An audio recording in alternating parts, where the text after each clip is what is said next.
COVID-19 has brought a lot of challenges in our lives, a lot of complications in our lives, and the whole world has been put on a pause. But life still has to go on. There are bills to be paid. There are kids to be taken care of. Our daily demands are still looking at us and waiting for us to do something. Now the question is, can you have a fresh start during this COVID-19 period? Is it possible to bounce back during this pandemic? Let's find out if that's possible with our guest speaker, who is an expert in this topic.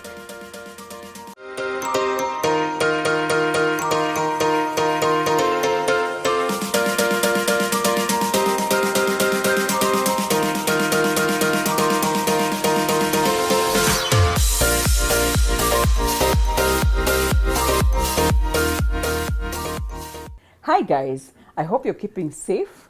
I hope you're well, and welcome to A Fresh Start with Jackie. In this series, we bring you inspiring stories about fresh start, personal experiences that will motivate you and inspire you to have your fresh start. In addition to that, we also bring in experts who will help us to have our fresh start. And today, we have an expert in the house. During this COVID period, it's a challenging time. It's a time like no other. The world has been put on a pause. However, life still goes on. Bills are still here to be paid.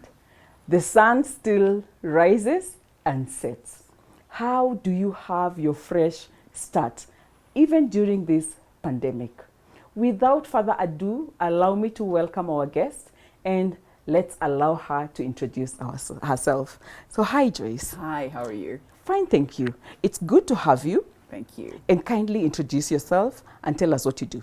Right. Yes. So I'm Joyce Gikunju, and I'm an author of a best-selling entrepreneurship success guidebook and life success guidebook, Bouncing Back and Thriving, Titan Secrets to Rising, Thriving, and Staying on Top of Your Game. So this book is an expert handbook. And what else do? I'm also a much sought after publisher because I help position authors who were previously frustrated so that they become best-selling authors. Awesome. Yeah. Actually, your book is good because I have my copy. Please remember that you need to autograph it. Yes, I will. I know I bought it and it was delivered to my office. I have read it. I have enjoyed it. And the reason why I thought you are good for this topic is actually because of this book. So would you please share with us your journey to writing this book and coming up with this book, Bouncing Back and Thriving? So that book came out of a very dark season of my life. You can imagine you're going through life and you keep getting recurring failure and you don't understand where this failure is coming from. So you fail, then you try something else, it works out. So you're up and down, up and down. And then this one time I was employed, and just one day the HR director calls me and tells me end of contract. So this is a Tuesday. Yes, this is a Tuesday. And then what am I supposed to do? Oh my. Yes, so my life has had all these ups and downs, But this time I said, enough. Enough is enough. Okay. I have to own this narrative. Okay. Enough is enough. So what did I do? Tuesday, I signed my letter. I went home. We used to do a carpool. I remember we used to do a carpool, the people who live in the Karen, triangle. Okay. And I can tell you that that is where this book was born. Why do I say that this book was born from there? Yeah. Because I remember I was dropped off because the lady took another route. And then between the tarmac and where I live, which is a 3-minute walk, it rained heavily. You know those raindrops that slap you? Yeah. I didn't run. I didn't bother to run. I was like, no, enough is enough. When I was a little girl growing up and it started to rain, I never used to run for cover. I used to run to the rain. Because you enjoyed the rain. Oh, I enjoyed the rain. So I said, you know what? Maybe I just need to remember who I was when I was growing up, when nothing mattered. So as I was walking in the rain, and now this is strolling, I asked myself, when I was a little girl growing up, what did I want to do? Where did I want to go? When it didn't really matter, what did I want for my life? And that's when I started remembering the way I used to get top grades in my compositions. Okay. And then I also remembered that I didn't care what people thought. You know, I used to get beaten for running in the rain because I used to get soaking wet, but I didn't care because I felt so good. So here I am walking in the rain and asking myself, what would I do? That one thing I can do that will not fail. Okay. So I guess during this moment, it was so pivotal for you because you are reconnecting with your younger self. Yes. You're reconnecting with the dreams that you had long forgotten, Yes. or just put them in a compartment somewhere and never looked at them again. Yeah. And it's like you're actually having a meeting with yourself. Yes, that word, having a meeting with yourself. To own your narrative. Yeah. To say enough is enough of people determining where to go, where not to go, and firing you as if they own your power, yet they do not. I own my power. And that is why I was owning that power in that moment. Reconnecting with what I used to do when I was a little girl, growing up. Every time it rained, I used to run in the rain. I used to walk through the puddles. I just used to connect with the rain. So I thought to myself, let me do this. Yeah. And let me tell you, that was the defining moment of my life. So here I am walking in the rain and just really connecting with myself. In fact, now I'm strolling because I'm really in the moment, you know. And the rain is slapping me, but I'm telling you, it was amazing. And, you know, 3 minutes walking turned out to be like 10 minutes. Wow. And then this lady drove by. She was, I'll never forget that car. It was a black Vanguard. She drives and stops and looks at me and says, hi, do you need a ride? I'm like, no, I've arrived. And she looked at me like, I can't see no house. Are you okay? Are you okay? I said, I'm fine. She drove away those ones of, okay, I'll drive off because you said you're okay, but I don't believe a word you said. So she drove off. Interesting thing, many years later, I have never seen that woman again. Okay. I've seen black Vanguards on our street, but I have never seen a woman in a black Vanguard. Wow. Yeah. Because I'm Interesting. always thinking, where is she? Can I tell her my story now? You know, so she drove off slowly, like, no, you know, what's going on there? Yeah. Yeah. So I got home, and I remember my son was sitting in the living room area. And I told him, guess what? Remember what I was telling you I've been having a bad feeling about? It happened. And yeah, that's... You have been having a bad feeling about losing this job? Not a bad feeling. I would not call it bad. That's the thing. It was not a bad feeling. It was foreboding for 2 months. Okay. And I kept asking, where do you want me to go again? Why are you shifting my route again? But I was not getting any answers. So I think for me to walk in the rain that night, I was like, okay, now maybe I needed to listen in a little bit more and hear where you want me to go, because for sure I'd had a 2-month foreboding. It was very clear. Okay. What was not clear is where do I go to where. So I needed to trust. I needed to trust. Trust life. Yes, Trust the journey. I just needed to trust the journey. And that's what Okay. I've always had a problem with, trusting the process, that I don't want to let go of something before I know where I'm going to. But here we are now again. Snatched away from you. Yes, but I was not angry. Yeah. I was not upset or anything. Remember, I had a 2-month notice. Yeah. So yeah, I had a 2-month notice, but I was like, wow. And then it rains on the very night, and it poured. I'm telling you, I'll never forget that night. You know, so that's what happened. And then luckily, I don't know if this is a detour, but my son was at the university. My first one was at the university at the time. And I think they were on strike or something. Yes, they were. They were on strike that year. And he had been home working in the late hours of the night. I didn't know what he was doing. But he explained to me what he was doing, and he explained to me how you can invest in online work. Okay. He was ready with his proposal like this. Yeah. I just looked at it. I told him, present to me like you would present to a CEO who, like an angel investor, not like your mom, like an angel investor. I listened to his proposal, and let me tell you, his proposal was good. I listened to it, I funded him, and I said, I want a refund. It's not a grant. And yes, it was a good proposal, and he worked on his business, and he's working on his business to date. Because he got tired of being connected to when my things are right and my things are wrong. He just didn't want to be part of the ups and downs. So this is happening at the same time that you're also finding your path into to writing. Yes. So why I call that the path into writing is because the very next day, again, I was still in a moment. I think that the rain brought me a lot of clarity. The next morning, I stood at the window. And the thing about the day after the rain, the day after a storm, it's usually very calm. So I'm standing at the window and the sun is coming in. 9 o'clock in the morning, I had removed my alarm for 5 o'clock in the morning because that's when I used to leave the house. And I was standing at the window and a voice said, call your coach. Usually I look for my phone. That day it was right there. Usually when I call him, he doesn't pick up. He's busy. He called after 2 rings. You know what he told me? I'll never forget. Joyce, in this life, there are no accidents. Come and see me tomorrow. So everything happens for a reason. Yes. So this is my turnaround, season. So that was Tuesday. That is Wednesday morning. Thursday, I started my turnaround journey with my coach.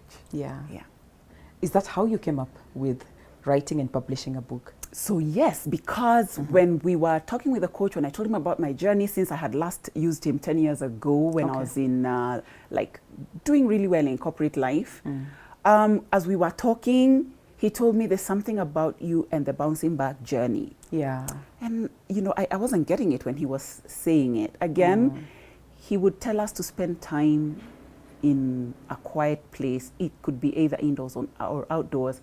But 1 hour, he used to call it 1 hour unplugged. Just don't have your phone on or anything. Just spend time connecting with yourself. And I remember one day in July, I was doing my 1 hour unplugged. And I asked myself, what is this bouncing back and thriving? And a voice, a very clear, still voice said, it's the book you are meant to write. Wow. That moment was kind of scary, but at the same time, it was powerful in the sense that I was ready to not be afraid of anything anymore or to hesitate or to second guess myself because I had begun to see where the trouble was, where the recurring problems were coming from. The second guessing, the weight, the thing we women do, we doubt ourselves. We say, oh, wait, I'll get back to you. No, I jumped into it like this. And I'm telling you, the people I Googled who has had an amazing bounce back story, some of them are in this book. I can see that what you decided to do is to take stories of titans.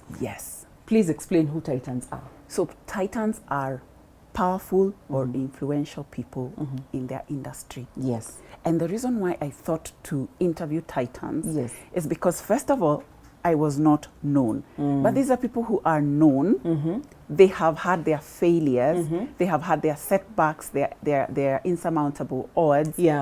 And they have gone through stuff and come out on the other side. So they're willing to tell their story. I want to know what their story is so that it can help me bounce back, even as I help others bounce back. So the voice was good in the sense that it's the book you're meant to write. That means as I find my place, as I bounce back, can I help others also do the same? So I thought that was phenomenal. Why don't I share my story? Because it can't be just me who's going through this kind of stuff. So I thought that came out really powerfully. So that's where the journey began. I think that was awesome.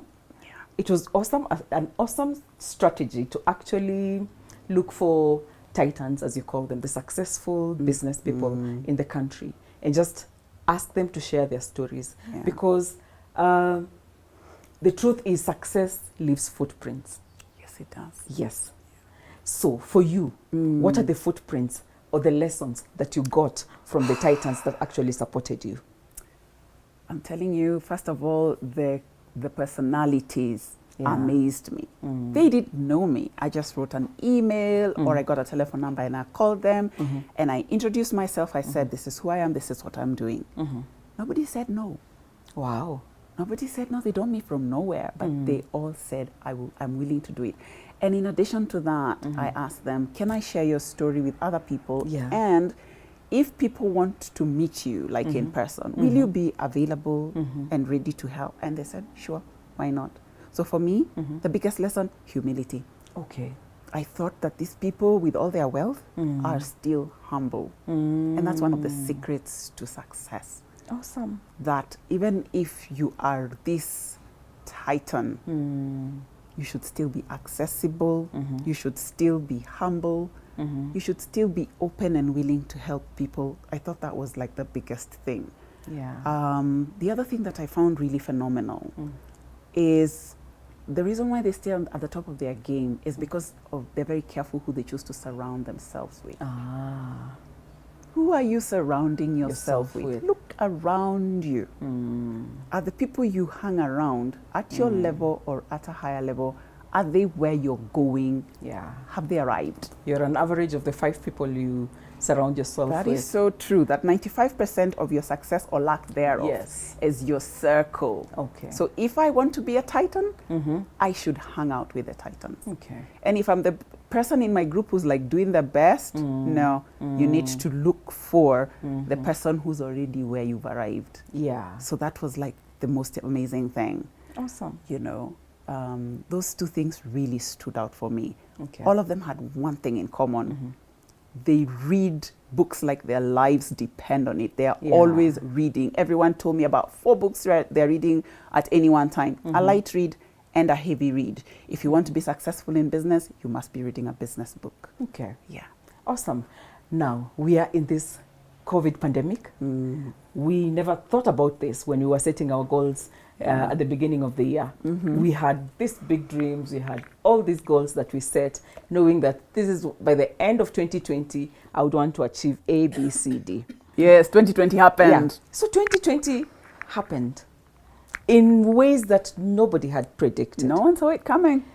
And Yeah. most of us maybe have been sitting back and saying, I'll have my fresh start, or I'll get back to my goals when COVID gets, after COVID. Yes. But we don't even know after COVID or when that will be or what it will look like. Yes. Because there are so many things that are changing right now. Yes. For the people watching us today who are actually going through these challenges that have been brought about by COVID, how do they bounce back? How do they have a fresh start despite COVID? Right. Yes. That's an amazing question, because the truth about bouncing back, especially at this time, Yeah. I need you to look around you again. Look at what is in your hand right here, right now. There are some things that COVID has not touched. COVID has not touched your passion. Okay. COVID has not touched your talent. COVID has not touched your mind. COVID has not touched the things, your goals, for example. Because with your goals, you can pivot. But there are some things that COVID has not touched. If you're alive and breathing, you still have life in you. That is the place to start. You know, and if I can give an example with the Bible, Moses was asked, what is in your hand? Yeah. What is in your hand? Even the titans. Yes. Some of them started with no money. Yeah. They had nothing but a laptop. So what was in your hand? The laptop. Yeah. And an idea. That idea that refuses to go away. That is your fresh start.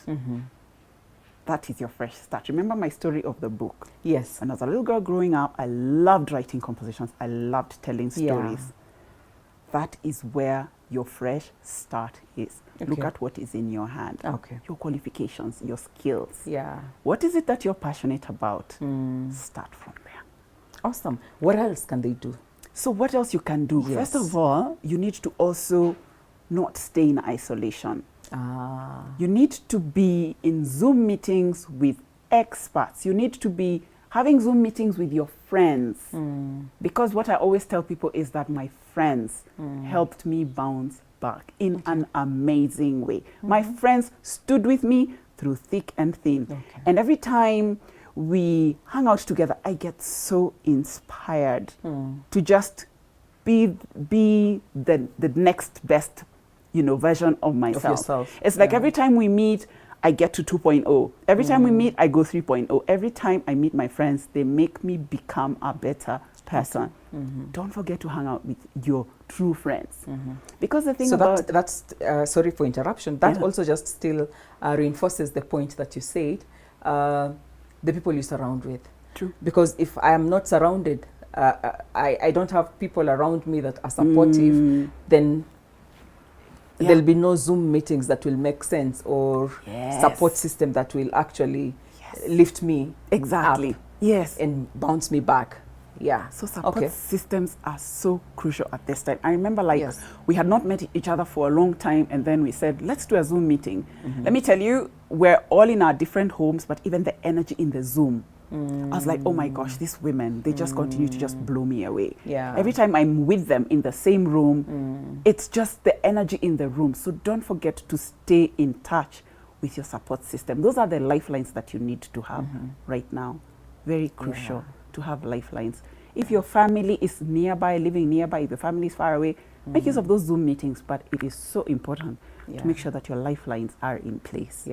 One of the points that you shared, I think, as you came in and we were talking, and I think I would want you to expand on it, is about putting our pride aside, especially during this time. I would want you to talk more about it, especially as a strategy to bounce back during the COVID-19. So the truth of the matter is that we're not earning the way we used to earn before COVID hit, at least a good number of people. There are those who have taken advantage of the opportunities in the season and are making money, but that's not everybody. And pay cuts. Yes.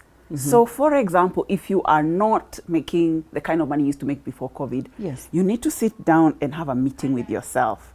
Have a meeting with yourself in terms of, look, this is your rent, this is your incomes, this is your income, and this is your expenses. And you balance, and it's not balancing out. If you, I believe that for me, for example, when I looked at that and I saw this is not working out, I left the city. Because I told myself, you can't eat pride for breakfast. You can't. No, you can't. So you're not being able to pay your bills. You can't pay your service charge. In fact, I think for most people, they come to they come to this reality like, oh my gosh, this is how much rent I pay. Oh my gosh, my service charge is somebody else's rent. You know, if you can't pay your bills at this time, relocate. And the thing about living in the capital, for example, rents in the capital are usually very high. And what people don't realize is that rents in the neighboring counties are usually less than 50% of what you pay. And there are very decent accommodations outside Nairobi. You have to put your pride aside. And like the Titans, a measure of humility, it goes a long, long way. Yes, you will bounce back. And you will get, to the top of your game again, even better, because you have an agenda. When it's time to bounce back, you want to get back even better than before. So for now, you just have to leave the city. Don't let your pride get in the way. Don't.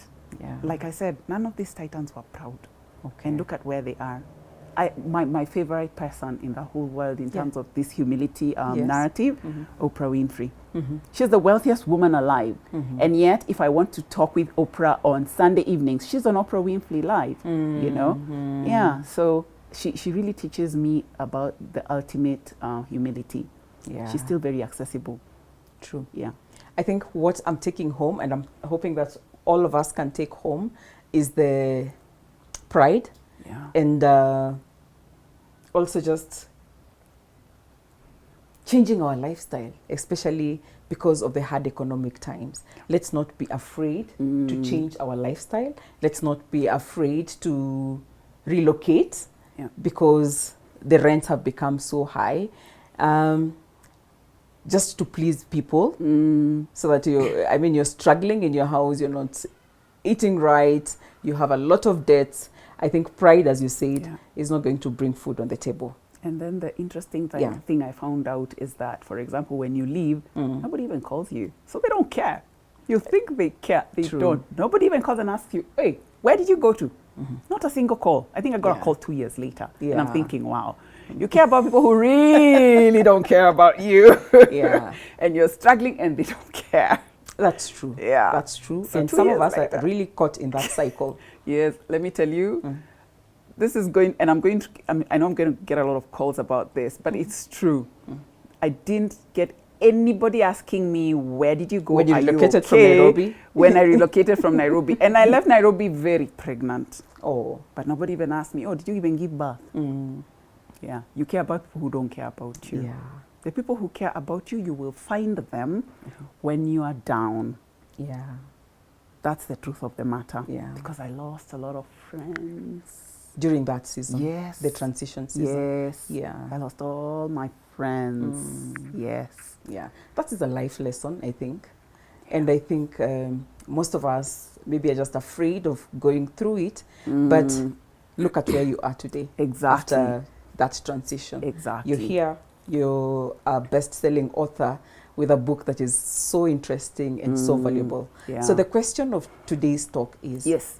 is it possible for us to have a fresh start during the COVID pandemic? Oh, yes. And especially now. Good.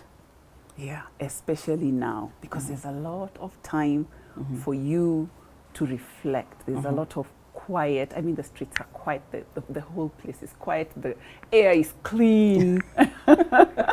You know, this is the best time to bounce back. And give yourself permission, ladies and gentlemen. Give yourselves permission. Because that's that last mile where you just need to say, you know what? Give yourselves permission to do a fresh start. Awesome. This is the best time to bounce back. Awesome. I wouldn't Yeah. have said it better. Joyce Gikunju is the author of Bouncing Back and Thriving, Titan's Secret to Thriving and Staying on the Game. On top of your game, I have to read it. So that is why I was looking down, because we have many copies here. Where can they find this book? How Right. can they get in touch with you if they still want to know more about Bouncing Back and Thriving? Right. So I'm going to show the back of the book because that's where my social media handles are. Yeah. If you're on Twitter, it's at Gikunju Joyce, Facebook Joyce Gikunju, and on Instagram Gikunju Joyce. And then there's my website, which is bouncebackpod.co.ke if you want to get a hold of me. So all the information is right there. Thank you, Joyce, for coming. And I hope that you got the tips to support you during this COVID and pandemic time to help you bounce back, no matter what the challenges and obstacles that you're facing. I hope that the tips that Joyce has given us will support you in the journey to have a fresh start.